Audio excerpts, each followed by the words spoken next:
Hello, I want to thank you for coming to this particular video presentation, and today I want to talk about the four translations for for preparation. Four Bible translations for preparation. Now, I have a text presentation on soulpreaching.com where I actually talk about which Bible to use in presentation, or when you are preaching presentation.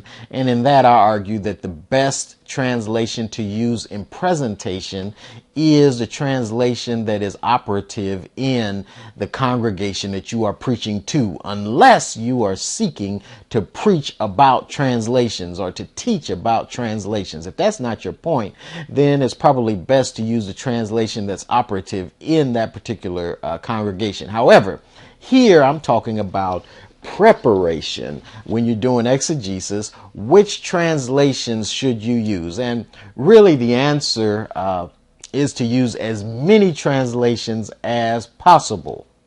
But I would suggest using at least these four translations. So grab as many translations as possible, but use at least these four translations. And the first of these translations that I am going to suggest is the King James Version of the Bible. The King James Version of the Bible is one of the it's going to be the oldest translation that is in your congregation, more than likely. There definitely are older English translations in the King James Version, but they are not as easily accessible, at least in print form. They are definitely available on the web and that kind of thing. But the King James Version of the Bible is the Bible that many of us grew up with when we are 40 plus, probably a little more than that, 45 plus. Many of us grew up with this Bible. This was the Bible. And another thing to keep in mind is that this is the language of the traditional black church. This is the language of the traditional black church. We always talk about the these and the thous, but that is what is used. Listen to a prayer by an old deacon.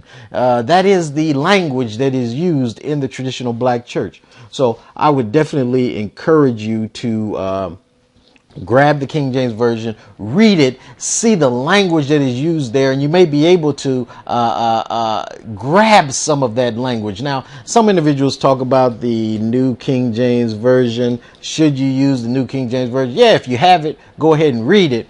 I don't think that the differences between the two are enough to warrant going out of your way to grab that, especially when we're talking about the top four translations to use in your preparation, especially when you are talking about this language of the black church, or the traditional language of the church. For that very reason, I would encourage you to go get the old King James Version of the Bible. Now, I'm not saying that you must have this, or you must use it, or even you must use it in presentation. You may not, but it's important to read it and to see how it is read, to hear what a sizable component of your congregation, how they are hearing a text.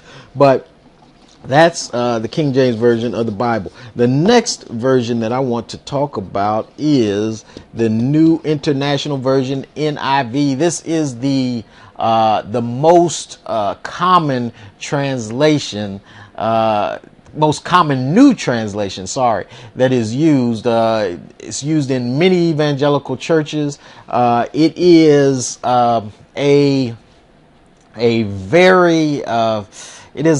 it is an often used translation in the evangelical world. It's also a different translational philosophy from the King James Version. It is what is called dynamic equivalence. One thing that you will find out when you study translations is you will recognize that there is no one way to translate one language to another.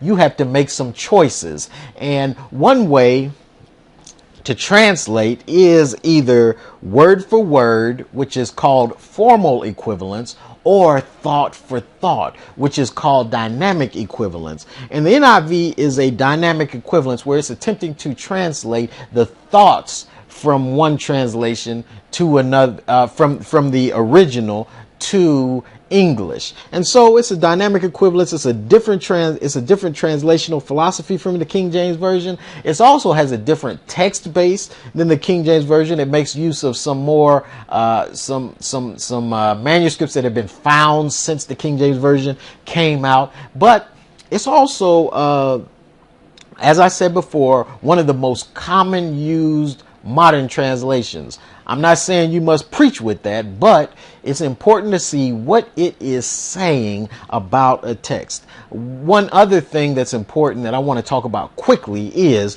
that when you use a different translation and compare them, if you don't know the original, it is an interesting way at possibly getting at some of the nuances in a particular scripture. When you read a scripture in one translation and another, oftentimes you're looking at what different philosophies of translation are saying about it, but you're also looking at different shades of meaning on a particular word. And so it's important to look at differences between translations and attempt to find out why those differences are there. Another translation that is good to use is the New American Standard Bible. The New American Standard Bible. This is the Bible that is used by evangelical conservatives, those who have a very high view of the Bible. These are scholars.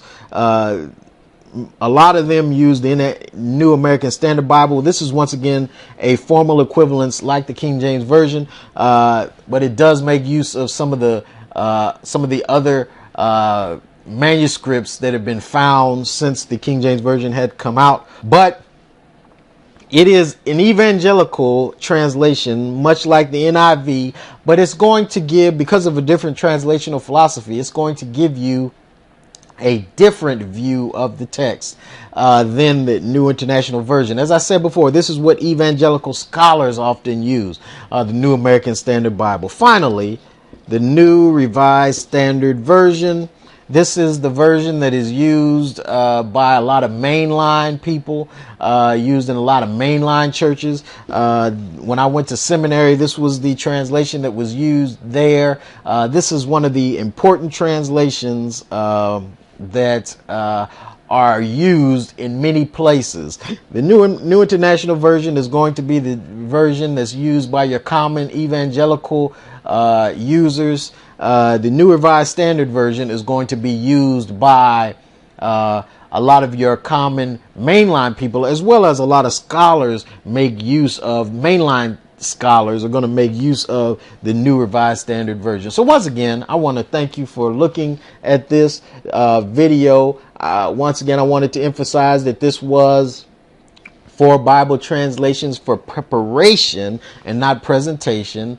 These are not the only translations that you should use. You should use as many translations as you can get your hands on, but it's important to grab a hold of these 4 translations. If you do that, you're going to have a good look at the text that is used by a lot of the people who you are presenting to and a lot of the people out there in general. Once again, this is Sherman Haywood Cox II of soulpreaching.com. I want to encourage you to go to soulpreaching.com to find other resources just like this one. God bless you and keep on preaching.